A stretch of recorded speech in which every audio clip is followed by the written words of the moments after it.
नमस्ते, आप देख रहे हैं न्यूज इंडिया। मैं हूं सोनल दहिया।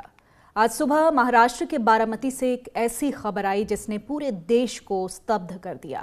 खबर थी विमान हादसे की, जिसमें महाराष्ट्र के डिप्टी सीएम अजीत पवार समेत 5 लोगों की मौत हो गई। अजीत पवार चुनाव प्रचार के लिए मुंबई से बारामती जा रहे थे। मुंबई से उन्होंने सुबह 8:10 पर उड़ान भरी, लेकिन बारामती एयरपोर्ट से पहले अजीत पवार का विमान हादसे का शिकार हो गया। लैंडिंग के दौरान प्लेन क्रैश हो गया। इस हादसे में अजीत पवार के सुरक्षाकर्मी, 2 पायलट और एक महिला क्रू मेंबर समेत 5 लोगों की जान चली गई। फिलहाल हादसे की जांच के आदेश दे दिए गए हैं, जिसके बाद एयरक्राफ्ट एक्सीडेंट इन्वेस्टिगेशन ब्यूरो यानी कि AAIB ने हादसे की जांच शुरू कर दी है। और शुरुआती जांच में ये सामने आया है कि लो विजिबिलिटी और कोहरे के कारण ये विमान हादसा हुआ है। अब सवाल है कि आखिर किसकी लापरवाही से यह हादसा हुआ, कौन इस हादसे का जिम्मेदार है। आज इन्हीं सवालों का जवाब हम खंगालने की कोशिश करेंगे, लेकिन उससे पहले ये रिपोर्ट देखिए।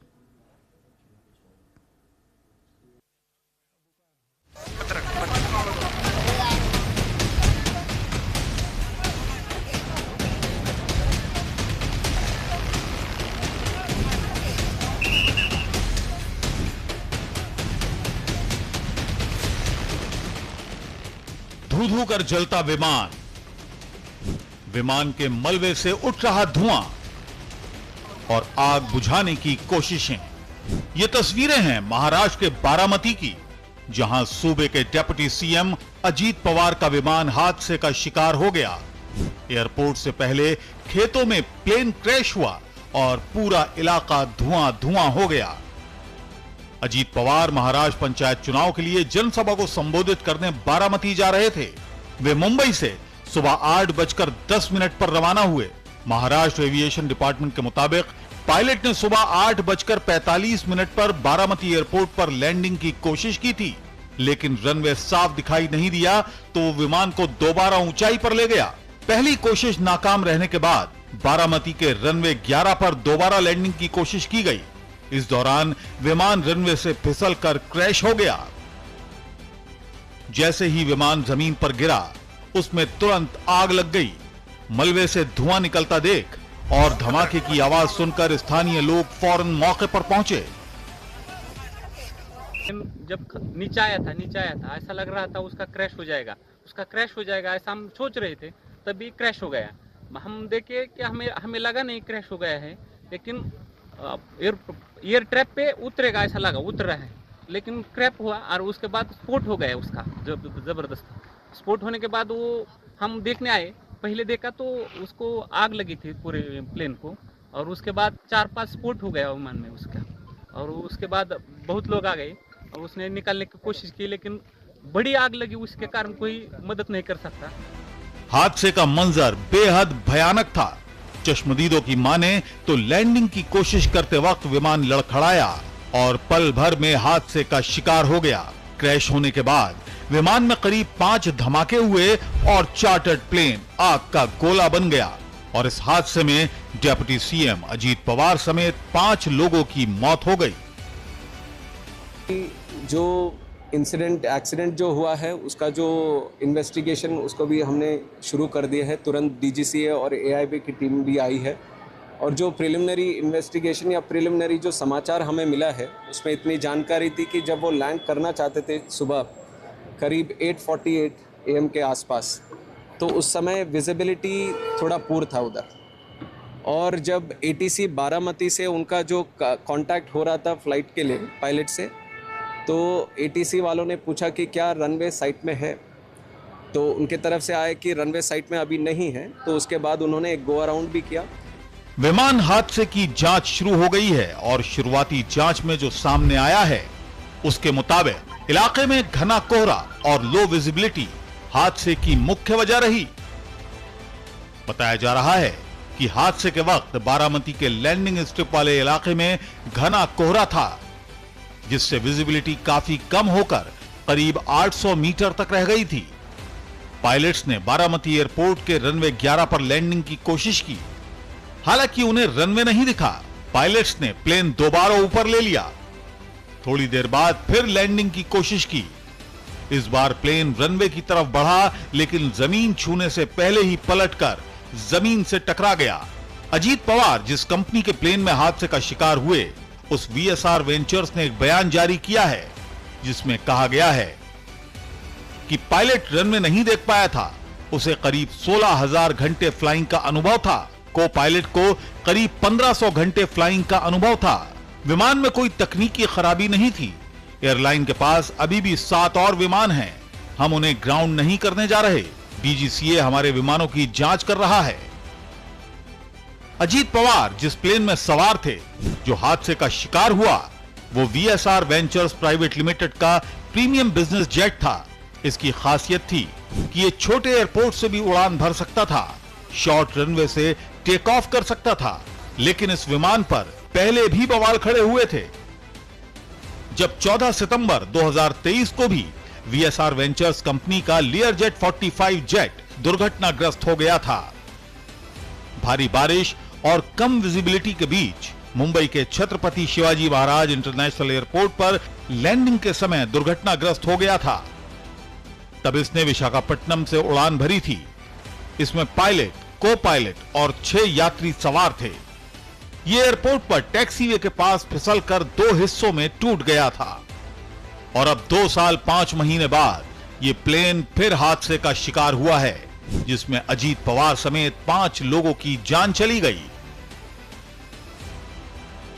आज महाराष्ट्र के लिए एक काला दिन कहूँ, एक दुर्भाग्यपूर्ण घटना कहूँ, एक दुखद घटना कहूँ। ऐसी घटना जो हर एक के एक दिल को दुखाने वाली घटना आज महाराष्ट्र में घटी है।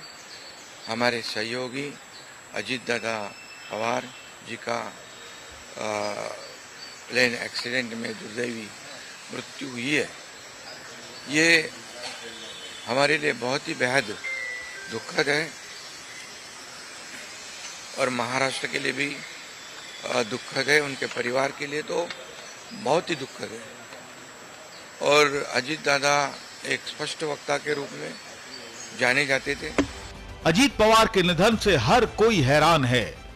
पूरे महाराष्ट्र में शोक की लहर है, लेकिन सवाल है कि किसकी लापरवाही से यह हादसा हुआ, किसकी लापरवाही से अजीत पवार समेत 5 लोगों की जान चली गई। इस हादसे का जिम्मेदार आखिर कौन है? Bureau report, news India.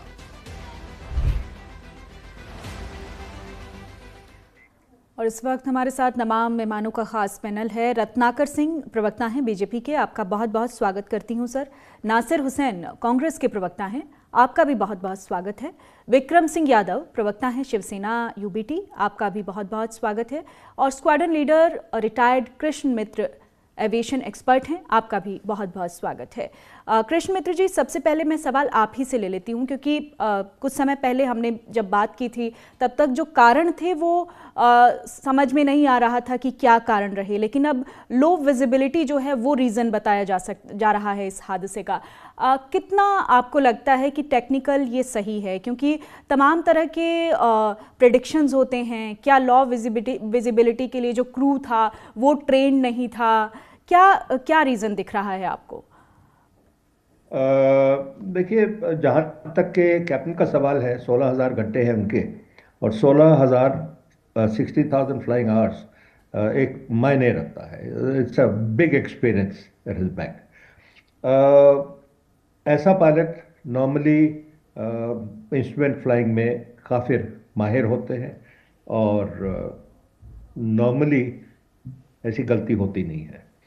यहाँ पे बहुत क्लियरली ये हादसा जो हुआ है, मेरे हिसाब से, मैं अभी कोई फर्म डेडलाइन नहीं देना चाहता, क्योंकि जब तक डीवीआर और डीवीडी की रिपोर्ट नहीं आ जाती कहना अनुचित होगा। लेकिन फिर भी एज अ कमेंट, मेरे हिसाब से ये पुअर विजिबिलिटी की वजह से एक्सीडेंट हुआ है।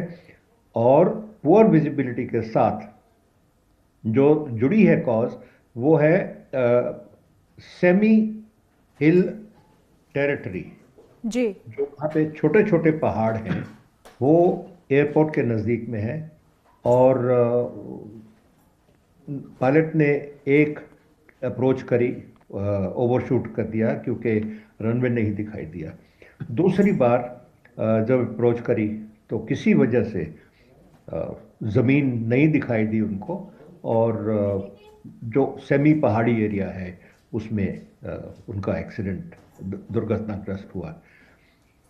इसमें मैं किसी को ब्लेम नहीं करूंगा, as a professional pilot also and as a citizen of India, क्योंकि देखिए अभी आप कह रहे थे, मैं सुन रहा था कि ये जहाज़ जो है इसकी हिस्ट्री है कि एक्सीडेंट होते हैं, सितंबर 2023 का इंसिडेंट। देखिए हर एक मशीनरी जो है ना कहीं कुछ ना कुछ फेलियर हो जाते हैं। बोइंग के कितने एक्सीडेंट्स होते हैं, हम सारे बोइंग्स को तो ब्लेम नहीं करना शुरू करेंगे ना। इसी तरह से वो जो लियर जेट सितंबर 2023 में बॉम्बे में जो क्रैश हुआ है, वो ये जहाज़ नहीं था, इस ब्रांड का जहाज़ था जी। इस कंपनी का जहाज़ था।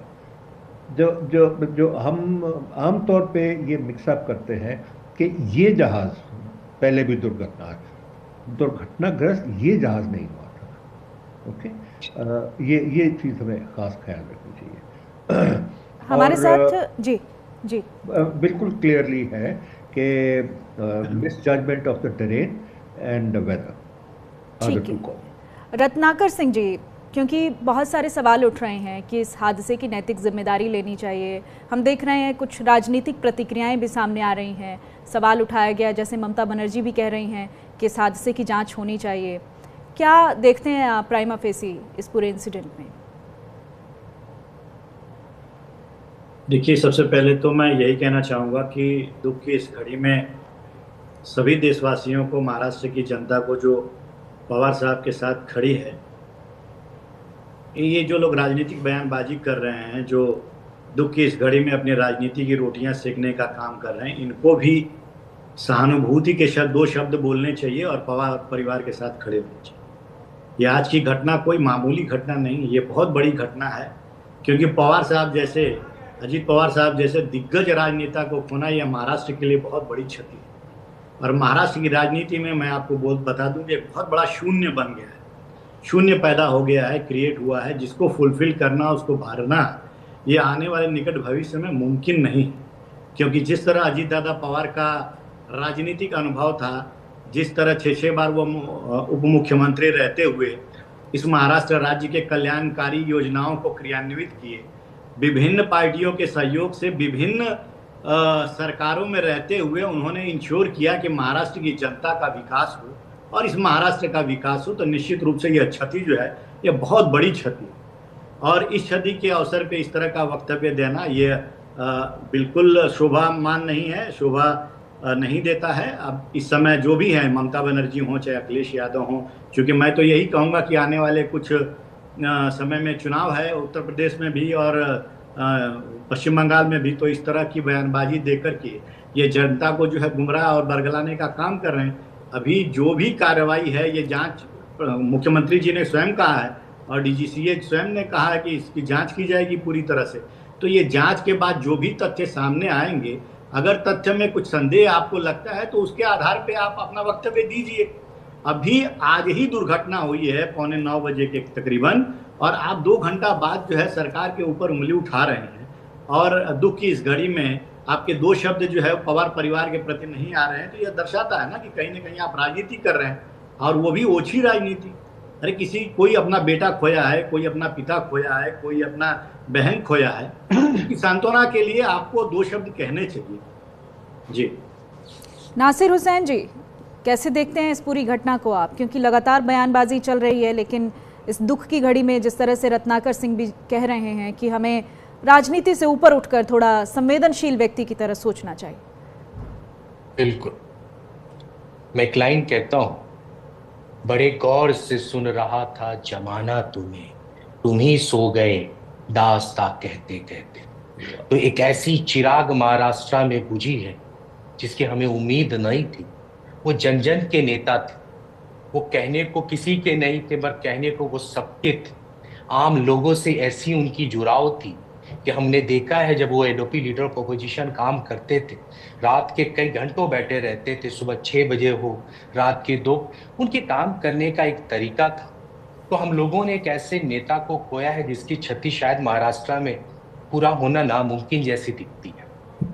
मगर सिस्टम पे सवाल उठाना ये राजनीति नहीं है। हम डीजीसीए से पूछते हैं आपकी रिपोर्ट क्यों नहीं आती, कितने सारे हादसे होते आ रहे हैं, और आप ऐसे मापदंड जो वीआईपी लोग होते हैं उनके लिए तो एक अलग मापदंड होता है, उनको एक सिक्योरिटी प्रोटोकॉल होता है। ये कैसे हादसा हो रहा है, इसको डीजीसीए को जवाब देना चाहिए, डीजीसीए को बताना चाहिए ये क्या है। अगर लो विजिबिलिटी है तो उन्हें परमिशन नहीं देना चाहिए, मगर ऐसे नेता को खो देने के बाद अगर कोई सवाल उठा रहा है तो सवाल का जवाब जरूर मिलना चाहिए। ये उनकी मोहब्बत है जो उनसे लोग बोल रहे हैं। आज महाराष्ट्र के सड़कों को आप देखें तो तमाम जगह एक अलग सी उदासी छाई है, लोगों के आंखों में आंसू है, लोगों के चेहरे पे मुस्कान गायब है। लोग सोच रहे हैं ये हुआ तो कैसे हुआ, ये ऐसा हो नहीं सकता था। मुझे खुद इतनी तकलीफ है कि मैं अपने आंखों को नम करने से रोक नहीं पाया, क्योंकि हमने एक ऐसे शख्सियत को खोया है जो सबके थे। वो ऐसा कोई नहीं था, विपक्ष हो सत्ता हो, वो सबके साथ मिलके चलने वाले शख्सियत, जिसमें एक सेकुलरिज्म की एक बू आती थी। वो शख्सियत हमसे दूर हो तो हम राजनीति नहीं करते हैं। कुछ सवाल है जो डीजीसीए से उठाते हैं, एक सिस्टम से सवाल पूछते हैं। ये हादसा हो रहा है, ऐसे जाने गवाही जा रही है, क्यों नहीं रिपोर्ट आ रही है। अहमदाबाद में हादसा हुआ, इससे पहले दूसरे के हादसे, कोई रिपोर्ट आज तक नहीं आती है। सिर्फ चंद हमने बयान सुना है राम मनोहर नायडू जी का, बयान तो आता है उस दिन, मगर उसकी रिपोर्ट कभी पब्लिक नहीं होती है, इसलिए सवाल उठाते। अगर ये सवाल हम उठाते हैं तो आने वाले कल को हम सेव करना चाहते हैं कि मुस्तकबिल में इस तरह का हादसा दोबारा ना हो, क्योंकि इस तरह के नेता अगर इस तरह से जाने लगे तो क्या होगा। तो इसलिए ये कुछ सवाल पॉलिटिकल पार्टी उठाती है, राजनीति नहीं है। हम अपने सेफ्टी के मापदंडों को समझना चाहते हैं ताकि हम अपने लोगों को बचा सके। विपक्ष हो पक्ष हो, ये सब एक ही थाली के लोग हैं, हम लोग एक ही जमात के लोग हैं। हम में से एक लोग खो जाए, उसको बचाने के लिए हम सवाल उठाते हैं। पर रतन जी क्यों नाराज हो जाते हैं, पॉलिटिकल बू आती। आज ये राजनीति का दिन नहीं है, उनके गमों में शामिल होने का दिन है। हम राजनीति करना नहीं चाहते, हमें कोई पॉलिटिकल, पूरी जिंदगी पड़ी है राजनीति करने को, पर आज उनके आंसू पोंछने का दिन है, आज सिस्टम से सवाल पूछने का दिन है।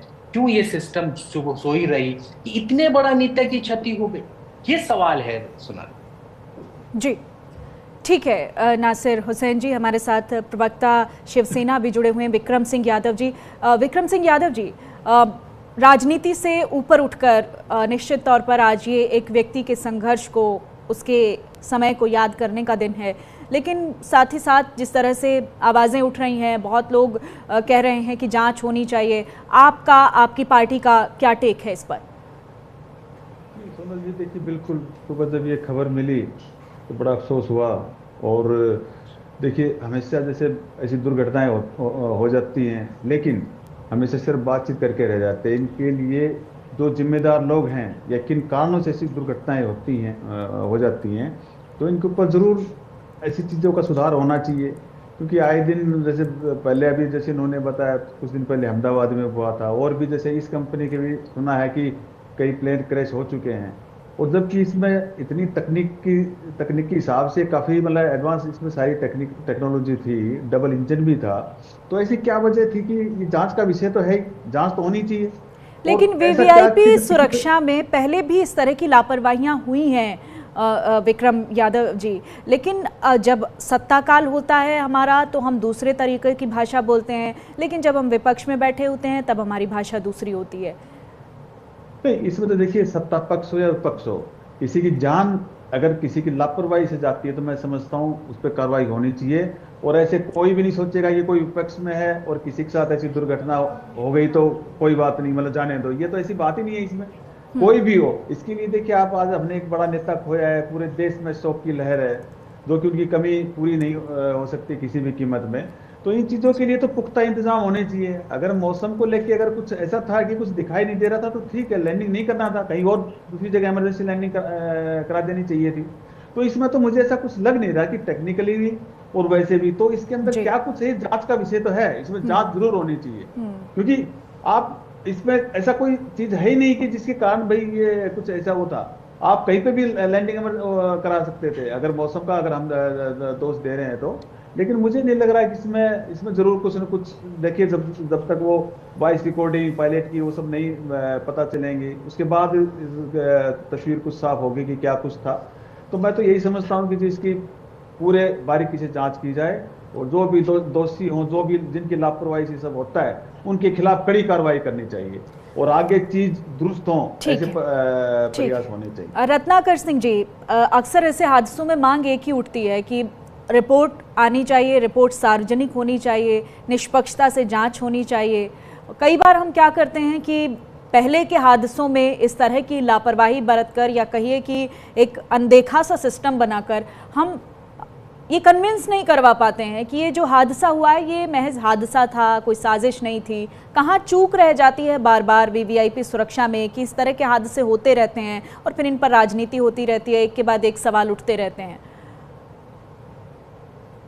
देखिए सोनल जी, अगर हादसों की बात करूं तो ये भारत देश में हादसे होते हैं और यूएस और अमेरिका जैसे देशों में भी ऐसे हादसे होते हैं। विमान हादसों का एक बहुत बड़ा लंबा इतिहास रहा है।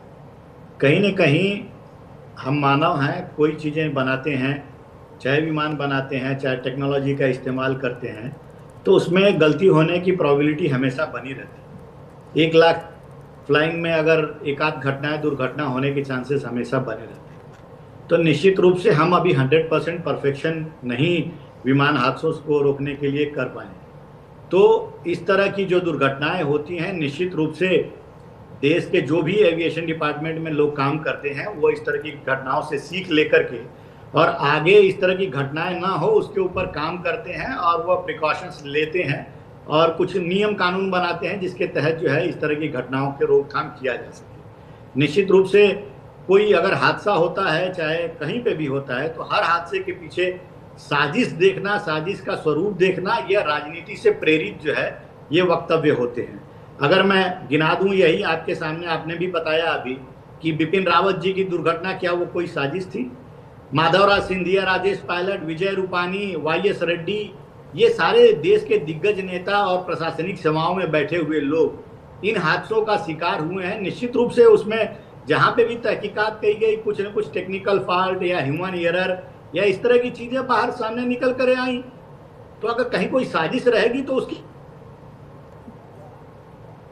जी कृष्ण मित्र जी, आपसे सवाल ले लेती हूँ, क्योंकि कई बार क्या होता है कि हादसा किसके साथ होता है, हादसा जिसके साथ हो रहा है वो किस कैपेसिटी में है, ये भी इम्पॉर्टेंट हो जाता है। अगर यही हादसा किसी आम व्यक्ति के साथ होता है तो फिर इतना नहीं लोग बातें करते हैं, लेकिन अगर कोई वीआईपी व्यक्ति के साथ ऐसा हो जाता है तो हम देखते हैं कि एक बड़ी चर्चा का विषय भी बन जाता है। जरूर बनता है और उसका कारण है, उसका कारण ये है कि देखिए, एक जो व्यक्ति है, अगर अजीत दादा पवार की तरह कोई व्यक्ति है जिसने अपना पूरा जीवन जो है महाराष्ट्र के विकास के लिए, महाराष्ट्र की जनता के लिए दिया है, तो निश्चित रूप से करोड़ों की संख्या में लोग उनसे भावनात्मक रूप से जुड़े होते हैं। और इस तरह की अगर आकस्मिक घटना होती है तो लोगों को एक धक्का जरूर लगता है और वह अपने रिएक्शंस जो है देते रहते हैं। और जनता का बहुत प्यार रहा है पवार साहब के प्रति। मैं आना चाहूँगा, अभी मेरी बात अधूरी रह गई थी, कांग्रेस के प्रवक्ता जो कह रहे थे कि लोकतंत्र में प्रश्न उठाना भी लाजमी है। आप उठाइए, हम लोग नहीं रोक रहे। आप विपक्ष में हैं, विपक्ष का काम है सरकार को आईना दिखाना, लेकिन सरकार को कब आईना दिखाना है, कहाँ आईना दिखाना है, किस वक्त दिखाना है, ये आपके बुद्धि और विवेक पर निर्भर करता है। और बुद्धि और विवेक ये कहता है कि अभी दुर्घटना हुई नहीं कि 1 घंटे के बाद अगर राजनीतिक प्रमुखों का, जो अखिलेश यादव अपनी पार्टी के प्रमुख हैं, टीएमसी हैं अपनी पार्टी के प्रमुख हैं, प्रमुखों का जहां पे चुनाव है और इस तरह का वक्तव्य आना अपने आप में दर्शाता है कि आप जो है सहानुभूति नहीं दिखा रहे हैं। आप शुद्ध रूप से इस तरह की घटनाओं पे अपनी राजनीति रत्नाकर सिंह जी, एक आम नागरिक की तरह सवाल उठाना तो अधिकार है ना भाई। ये तो अगर किसी तरह की कोई घटना दुर्घटना होती है तो अगर किसी के मन में कोई सवाल है तो वो सवाल तो उठाएगा। ठीक है, नासिर हुसैन जी, बिल्कुल उठाइए, बिल्कुल उठाइए। राजनीति करने के लिए पूरे साल बचे हुए हैं, पूरे जी, साल हैं। आप मुझे कभी रत्नाकर जी दिखाइए, एक लेकिन मिनट। अभी लाश उनका अंतिम संस्कार तक नहीं हुआ है। पार्थिव शरीर जो है अभी परिवार के पास है और आप राजनीति की रोटियां सेक रहे हैं। ये कहा कि नैतिकता। ठीक है, इसका जवाब ले लेती हूँ मैं, रत्नाकर जी जवाब ले लेती हूँ। रत्नाकर जी आज के दिन को भी आवाज धौली करके वो सोचते हैं शायद राजनीति, मैं तो शायद राजनीति करने भी नहीं आया, ना हमने राजनीति की बात की है, हम उनके गम में, मगर रत्नाकर जी की आवाज, उनकी आवाज बता रही है कि वो राजनीति करना चाहते हैं और विपक्ष को दबाने की बात कर रहे हैं। हमने ऐसी कौन सी सवाल उठा दी जो बीजेपी को पिच कर गए? हमने कौन सी सवाल उठा दी कि हमने बंगाल की राजनीति की बात कर दी? ऐसी हमने कौन सी सवाल उठा दी कि यूपी की राजनीति की बात? इन्होंने जो कहा कि हादसे होते रहते, ये कितनी गैर जिम्मेदाराना जवाब है। ये मौसम नहीं है कि अचानक बदल जाएगा, ये हादसे रोके जा सकते हैं। नहीं, मौसम अचानक बदल भी जाता है नासिर हुसैन जी। देखिए, ये जो हादसा है अभी, लो विजिबिलिटी इसका रीजन बताया जा रहा है। कुछ चीजें अनप्रेडिक्टेबल होती हैं, हमें भी इस चीज को समझना होगा। एक सेकंड दीजिए मुझे। इन्होंने कहा मौसम है बदल सकता है, पर हादसे को रोकने के लिए पूरी टेक्निक होती है, वीआईपी मापदंड होता है, उसकी पूरी जांच होती है, फिर इसको अलाउ किया जाता है, एटीएस अलाउ करती है कि वो उड़े। मगर ये बार बार हादसे होते रहते, ये गैर जिम्मेदाराना जवाब है। ये राजनीति से तल्ख से आपकी तल्खी दिखती है। हमने तल्ख नहीं उठाया है, हम आज उनका गम में है, क्योंकि ऐसे भी जाते नहीं कोई जैसे तुम गए, सारी दुनिया को तुमने रुला दिया। हम तो आज उनके साथ खड़े हैं। पर आप बार बार अखिलेश जी, ममता जी, पता नहीं किस, हमने एक बार भी बीजेपी से ये नहीं कहा कि बीजेपी की बात करो। मेरे अल्फाज नहीं है, आज का दिन बीजेपी से सवाल नहीं है, आज का सवाल किससे कर रहे थे? डीजीसीए से कर रहे, पर जवाब देने फिर बीजेपी आ जाती। इस बात का हमें थोड़ी तकलीफात उठती है। ठीक है, डीजीसीए पे सवाल मैं ले लेती हूँ। रत्नाकर जी नहीं चाहते कि कृष्ण मित्र जी इसके बारे में ज्यादा अच्छे से बताएंगे। एक मिनट सुनिए जी, क्या रत्नाकर जी नहीं चाहते होंगे कि ऐसे जानों की हिफाजत की जाए, ऐसे जानों को बचाया जाए? भाई नासिर जी, सब चाहते हैं, सब चाहते हैं। तो फिर ये इतनी तल्ख क्यों, इतने विपक्ष से नाराज क्यों हुए, ये मैं समझ नहीं पाया। विपक्ष ने आपको अपनी बात कहने का हक है, इनको भी बना दिया ना। ठीक है, कृष्ण मित्र जी डीजीसीए पे सवाल उठ रहा है। ठीक है सर, से मैं जवाब ले लेती हूँ ना, वो टेक्निकली ज्यादा बेहतर बताएंगे इस चीज को। ठीक है, टेक्निकली, तकनीकी रूप से जो व्यक्ति जानकार है वो ज्यादा बेहतर बता सकता है हर बात को। डीजीसीए पे सवाल उठ रहे हैं कृष्ण मित्र सर, वो कह रहे हैं कि भाई एक एसओपी होती है, देखिए डीजीसीए की भी, उसके मुताबिक जितने भी सिक्योरिटी के मानक थे, आपको लगता है कि उड़ान उन पर खरी उतर रही थी? और अगर नहीं उतर रही थी तो क्या कमियां थी? थोड़ा सा डिटेल में इस चीज को आप समझा दीजिए सर, ताकि इस पर राजनीति ना हो, तकनीकी रूप से इस चीज को समझा जा सके। जी, एक तो मैं ये रिक्वेस्ट करूंगा कि ये पॉलिटिकल इशू है या टेक्निकल, हम कुछ समझने की कोशिश कर रहे हैं। जहां भी दो पॉलिटिकल व्यक्ति बैठ जाते हैं वो राजनीतिक हो ही जाता है सर। मामला यहाँ रिक्वेस्ट करूंगा कि प्लीज सर, प्लीज इतनी राजनीति पार्लियामेंट के लिए और विधानसभा के लिए छोड़ दें। यहाँ पे हम एक दूसरे को समझने के लिए आते हैं। जी सर, कोई राजनीति नहीं कर रहा, हम आपसे समझ नहीं आए। देखिए, जहाँ तक के सेफ्टी का सवाल है, एविएशन में हवाई जहाज के उड़ान के काम में सेफ्टी इज प्राइम, उस पर कभी कॉम्प्रोमाइज नहीं किया जाता। आपकी गाड़ी, अगर आप कार चला रहे हैं, उसका अगर टेम्परेचर थोड़ा सा ऊंचा हो जाता है तो आप 2, 4, 5, 10 किलोमीटर चला के आप मैकेनिक के पास जा सकते हैं। लेकिन यहाँ पे हवाई जहाज़ चलाते वक्त अगर कोई ऐसी पैरामीटर्स, जो सेट पैरामीटर्स हैं, उनमें कोई ऊंच नीच होती है तो वो वहाँ पे बख्शा नहीं जाता।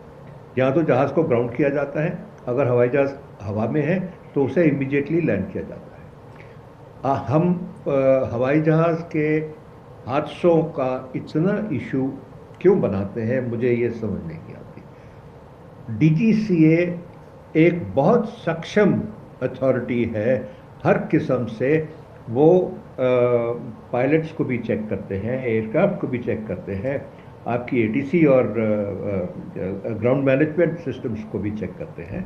वहाँ पे कोई कमी नहीं है। वो हर एक तरीके से सुपरवाइजरी और एग्जामिनिंग अथॉरिटी है वो। Let us not doubt the functioning of DGCA. हाँ, कुछ देर पहले वहाँ पे काफ़ी वैकेंसीज खाली हो गई थी, लेकिन वो अब भर दी गई हैं। जहाँ तक कि उनकी एफिशिएंसी का सवाल है, मुझे कोई डाउट नहीं है। दूसरी एक बात बहुत निकल के आई कि अभी कहा गया कि इंक्वायरी हो जाती है, अहमदाबाद में क्रैश हुआ और उसकी कोई रिपोर्ट नहीं आई। देखिए, सुनिए, आज की एविएशन जो है इतनी टेक्निकल हो गई है कि हमारे पास डीवीडी और डीवीआर रिकॉर्डर्स और क्या कहते हैं उसको, black box, yes, black box है हवाई जहाज में। लेकिन कमी कहाँ है? कमी है कि ये डीवीडी डीवीआर रिकॉर्डर को डिकोड करने की हमारे पास ये टेक्नोलॉजी नहीं है। मुझे बहुत क्लियरली याद है जब ये अहमदाबाद का क्रैश हुआ जून पिछले साल, ये इशू बार बार उठाया गया कि डीवीडी डीवीआर यूएसए भेजना पड़ता है उसको डिकोड करने के लिए, और उसको 6, 8, 10 महीने लगते हैं। मैं बिल्कुल सहमत हूँ कि सरकार ने हमारी ये उस वक्त जून अहमदाबाद वाले एक्सीडेंट में ये हमारी बात सुनी होगी, और मैंने रिपीटेडली कहा था वहाँ पे कि जो डीवीआर डीवीडी एनालाइजर है हिंदुस्तान में हमें लेने चाहिए, हमारे पास अपने रिकॉर्डर होने चाहिए। ये मशीन करती क्या है? ये ऐसा छोटा सा रिकॉर्डर होता है जो कि हवाई जहाज़ में पल पल की रिकॉर्डिंग करता है, हर एक इंस्ट्रूमेंट पे नज़र रखता है, हर एक एटीट्यूड, अगर हवाई जहाज़ ऊपर जाता है, नीचे आता है, लेफ्ट राइट, या अगर हवाई जहाज़ के अंदर कॉकपिट के अंदर कोई बातचीत होती है वो भी रिकॉर्ड होती है, पूरी रिकॉर्डिंग होती है। इसमें कहाँ पे क्या गलती हुई आएगी, सिर्फ सब्र करने की जरूरत है। जैसे कि मैंने बट सर, जिस तरह से आप बता रहे हैं कि बार बार सरकार की तरफ से आपने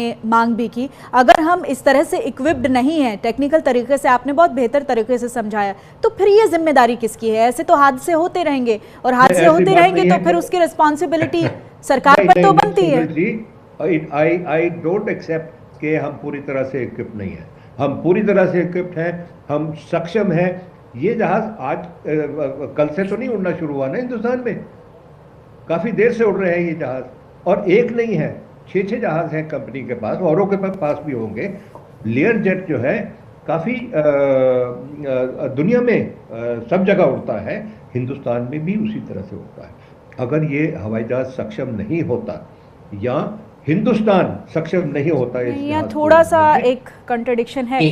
नासिर हुसैन जी, ठीक है, आप बोलिए। सुनील जी, ये हमारे जो क्या नाम है, जो भी कृष्ण जी जो बताना चाह रहे हैं, ये कह रहे हैं डीजीसीए बेहतर है। सर, हम नहीं कह रहे कि वो बेहतर नहीं है, पर वो बेहतर काम नहीं कर रहा है। क्यों? अगर बेहतर काम कर रहा होता तो यहीं से मैं शुरू करूंगी, एक मिनट रुकिए। आप सभी लोग बने रहिएगा, नासिर जी प्लीज, आप सभी लोग बने रहिएगा, मैं लौटूंगी आपके पास, मैं जरा और विस्तार से, क्योंकि हम लगातार न्यूज़ इंडिया इस पर कवरेज कर रहा है, हम नई नई जानकारी अपने दर्शकों तक पहुंचा रहे हैं। अजीत पवार महाराष्ट्र की राजनीति के सबसे कद्दावर और कड़क मिजाज नेता थे, लेकिन उनके निधन के बाद सवाल उठ रहे हैं कि बारामती की गद्दी और दादा का रुतबा कौन संभालेगा? क्या शरद पवार की एनसीपी और एनसीपी अजीत गुट एक होगा, या अजीत पवार की पत्नी सुनेत्रा पवार पार्टी को संभालने आगे आएंगी? ये एक बड़ा सवाल।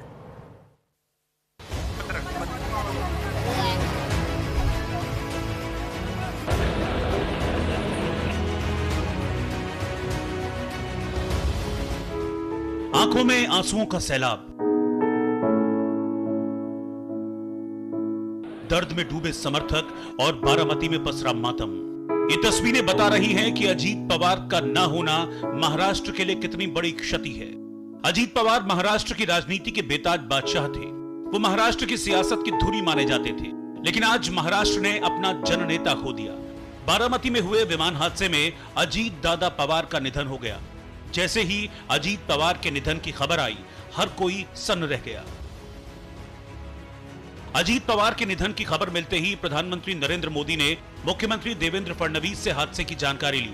पीएम मोदी ने सोशल मीडिया पर पोस्ट कर लिखा, अजीत पवार जनता के नेता थे जिनका जमीनी स्तर पर मजबूत जुड़ाव था। महाराष्ट्र के लोगों की सेवा करने में सबसे आगे रहने वाले एक मेहनती व्यक्तित्व के तौर पर उनका बहुत सम्मान किया जाता था। प्रशासनिक मामलों की उनकी समझ और गरीबों और वंचितों को सशक्त बनाने का उनका जुनून भी काबिले तारीफ था। उनका असमय निधन बहुत चौंकाने वाला और दुखद है। उनके परिवार और अनगिनत प्रशंसकों के प्रति संवेदनाएं। ओम शांति। इन साथियों, आज क्या दिन हमारे लिए एक बड़ा दुख लेकर भी आया है। आज सुबह ही महाराष्ट्र में दुखद विमान दुर्घटना हुई है। इस दुर्घटना ने महाराष्ट्र के उप मुख्यमंत्री अजीत पवार जी और कुछ साथियों को हमसे छीन लिया है। इसके साथ ही प्रधानमंत्री मोदी ने अजीत पवार के चाचा और महाराष्ट्र की सियासत के चाणक्य कहे जाने वाले शरद पवार से फोन पर बात कर संवेदना जाहिर की।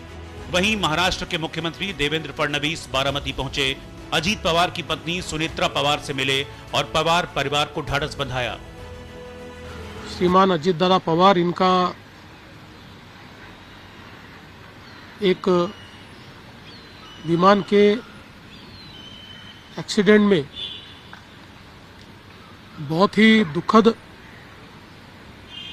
निधन हुआ है और उनका जो बृहद परिवार है राष्ट्रवादी कांग्रेस पार्टी, उसके पदाधिकारी कार्यकर्ताओं पर ये जो दुख आया है, ये सहना बहुत कठिन है। इस दुख की बेला में हम सब लोग उनके साथ में हैं। अजीत पवार हर दिल पर राज करते थे, पावर में रहना खूब जानते थे। उनके 35 साल के राजनीतिक सफर पर नजर डालें। 1991 में पहली बार बारामती से सांसद चुने गए। बाद में अपने चाचा शरद पवार के लिए ये सीट खाली कर दी। 1991 में उन्होंने विधानसभा चुनाव लड़ा और जीत हासिल की। इसके बाद बारामती विधानसभा क्षेत्र से 7 बार लगातार महाराष्ट्र विधानसभा के लिए चुने गए। अजीत पवार ने 6 बार उप मुख्यमंत्री का पद संभाला। अजीत पवार ने राजनीति का ककहरा अपने चाचा शरद पवार से सीखा, लेकिन एक वक्त ऐसा भी आया जब चाचा से बगावत कर उन्होंने एनसीपी को तोड़ा और बीजेपी के साथ हाथ मिलाकर महाराष्ट्र के उप मुख्यमंत्री बने। अजीत पवार की गिनती महाराष्ट्र के कद्दावर नेताओं में होती थी। महाराष्ट्र से लेकर दिल्ली तक उनकी सियासी हनक थी, लेकिन एक हादसे ने महाराष्ट्र के लोगों से उनका नेता छीन लिया। मतलब अजीत दादा पवार जी का अचानक निधन होना ये महाराष्ट्र की राजनीति का बहुत बड़ा नुकसान है, महाराष्ट्र की जनता का बहुत बड़ा नुकसान है। अजीत दादा बहुत बड़े संघर्षशील नेता थे, बहुत बड़े एडमिनिस्ट्रेटर थे। विकास के लिए उन्होंने महायुति ज्वाइन की थी और लगातार उन्होंने डिप्टी सीएम पद पर बहुत अच्छा काम किया था। और जिला पंचायत के चुनाव में मतलब जो जिस तरह मतलब वो प्रचार के लिए जा रहे थे और वहाँ विमान का जो क्रैश हुआ है, उससे महाराष्ट्र का भारी नुकसान हुआ है। अजीत पवार के निधन ने महाराष्ट्र की सियासत में एक बड़ा शून्य पैदा कर दिया है। अजीत पवार के निधन से एनसीपी का भविष्य भी अब अधर में लटकता दिख रहा है। Bureau report, news India.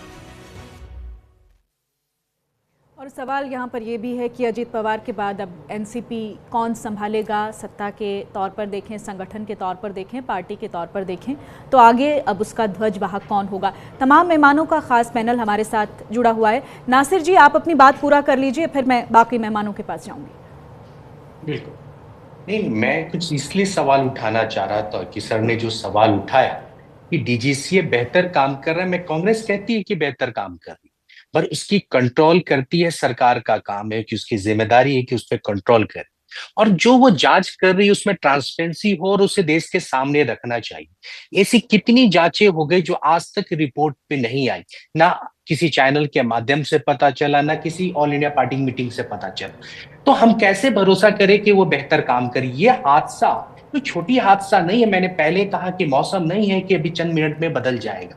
इस हादसे को रोकने के लिए सरकार के पास बहुत सारे पैमाने हैं, उसकी जांच पड़ताल करनी चाहिए, फिर उसको आगे बढ़ाना चाहिए।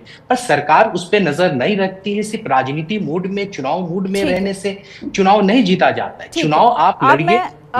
आज सुनिए अब मैं थोड़ा चर्चा का रुख मोड़ना चाहूंगी, क्योंकि हमने हादसे पर बात कर ली है। अब रत्नाकर सिंह जी, मेरा आपसे सवाल है कि कोर एक पॉलिटिकल सवाल है मेरा, कि आप बीजेपी जो है एनसीपी को सिर्फ सहयोगी मानती है या आगे फिर किसी तरह के विलय की भी संभावना है? राजनीतिक तौर पर एनसीपी के भविष्य को आप कैसे देखते हैं? देखिए सोनल जी, एनसीपी के जैसा दोनों गुट के विलय की चर्चा हो रही थी और ये भी अनुमान लगाया जा रहा था कि नगर पालिका चुनाव के बाद, नगर परिषद के चुनाव के बाद एक विलय जो है ये संभव है। निश्चित रूप से ये चर्चा हुई थी, लेकिन ये विलय होगा नहीं होगा, कब होगा, उसमें क्या निर्णय लिए जाएंगे, ये भारतीय जनता पार्टी का कोई उसमें हस्तक्षेप नहीं है। वो उनकी पार्टी है और वो अपनी पार्टी में सक्षम है। वो लोग, शरद पवार जी और अजीत पवार जी भी सक्षम थे, तो वो लोग निर्धारण कर सकते हैं कि आगे क्या है भविष्य। उनके भी, अगर पवार परिवार में देखा जाए तो तमाम ऐसे युवा भी हैं, रोहित पवार भी हैं, पार्थ पवार भी हैं, तमाम जो है सुप्रिया सुले जी हैं। ये सारे लोग हैं जो पार्टी को बहुत अच्छे तरीके से महाराष्ट्र की राजनीति के लिए, महाराष्ट्र के विकास के लिए अपनी राजनीति को आगे बढ़ा सकते हैं। तो उनका वो निर्धारित कर सकते हैं। उसमें भारतीय जनता पार्टी का कोई अपना रुख नहीं रहेगा, उसमें वो उनका रुख रहेगा। दूसरी चीज मैं ये कहना चाहूंगा जो बहुत ही मार्मिक है, मैं आपको एक वक्तव्य बताना चाहता हूँ सुनल जी। देखिए, अजीत पवार जी जो है, हम बहुत भावुक आदमी थे। कभी भी अगर उनको राजनीतिक ऐसी परिस्थिति थी या पारिवारिक परिस्थितियां हो जाती थी तो वो हमेशा एक काम कर देते थे, वो अपने फोन जो है वो बंद कर देते, स्विच ऑफ कर देते। बारामती की जनता आज रो रो के ये पूछ रही है कि दादा आपने कई बार फोन स्विच ऑफ किया और हर बार जब कुछ दिन के बाद आप हम लोग के बीच में आ गए, लेकिन इस बार कैसा फोन स्विच ऑफ कर दिया कि आप पता नहीं कहाँ चले गए, मिल ही नहीं रहे। तो आप बारामती की जनता की भावनाओं को समझिए, कितना व्यथित और कितना व्याकुल है वो अपने नेता को खो करके। वो नेता जो दिन रात उनके विकास के लिए लगा रहता था।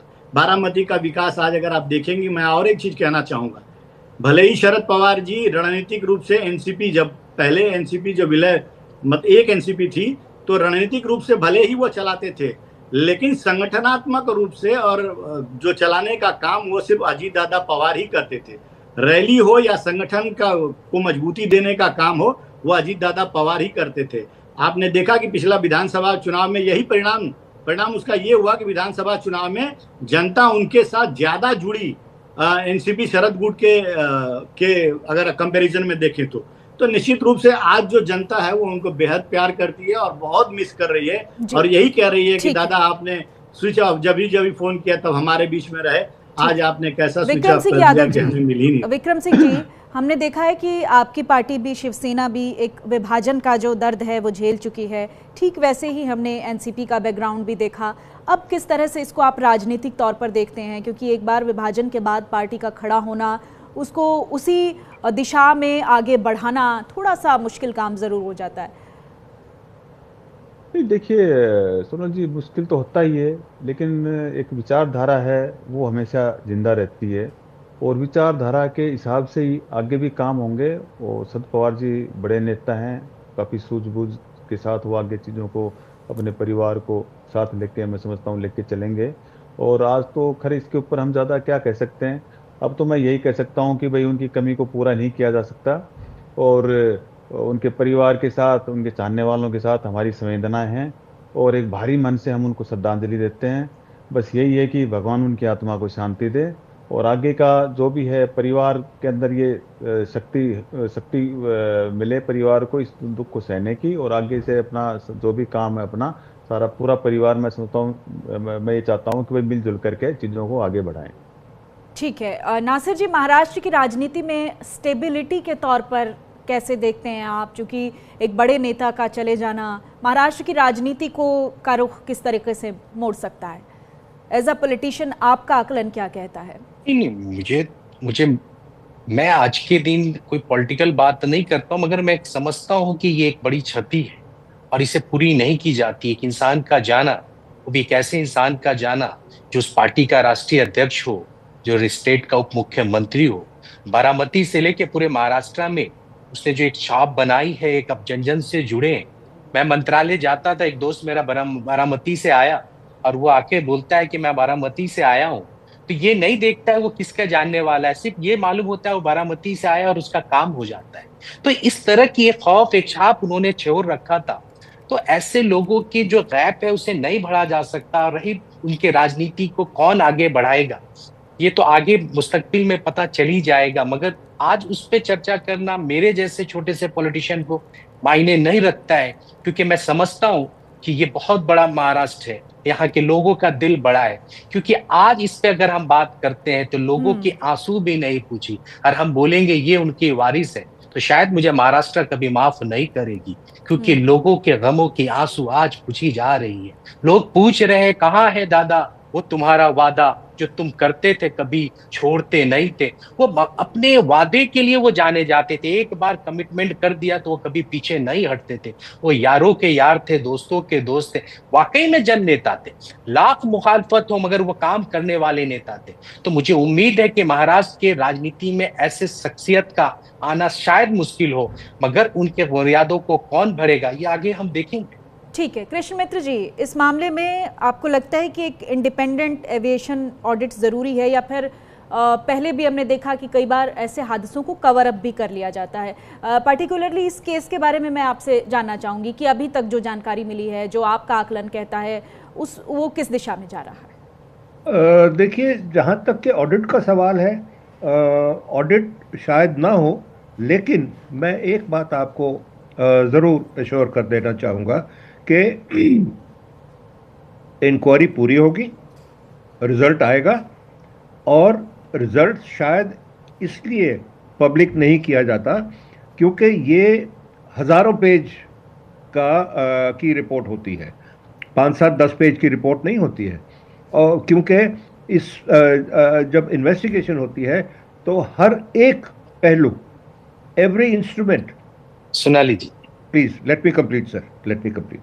हर एक इंस्ट्रूमेंट बहुत डिटेल्ड इंक्वायरी होती है, और वो जब इंक्वायरी हो जाएगी नहीं पब्लिश होती because of the reason of brevity. और अगर कोई इतना ही खास इंक्वायरी रिपोर्ट पढ़ना चाहे तो आरटीआई का रास्ता हमेशा अवेलेबल है, मिल सकती है। जाइए डीजीसीए में जाइए, उनसे कहिए। नहीं, मैं नहीं मानता आपसे।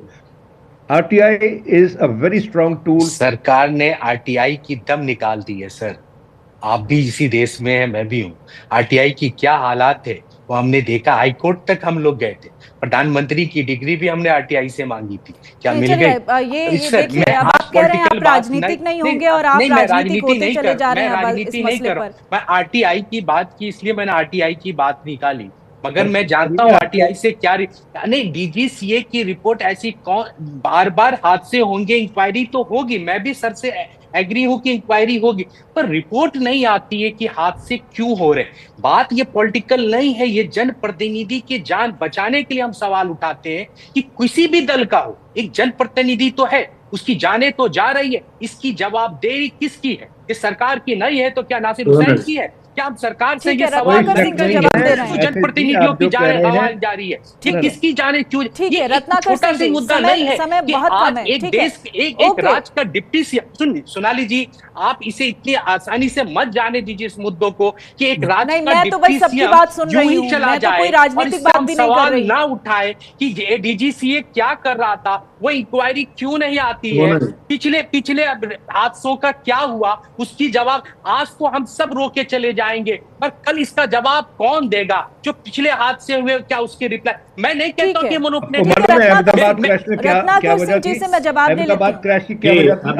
क्या था, आप एक्सपर्ट है सर, मैं एक्सपर्ट नहीं हूँ सर, आप एक्सपर्ट है, आप बेहतर बताते, हमें बताइए क्या हुआ, हमें तो नहीं मालूम, हम इस लाइन के नहीं है,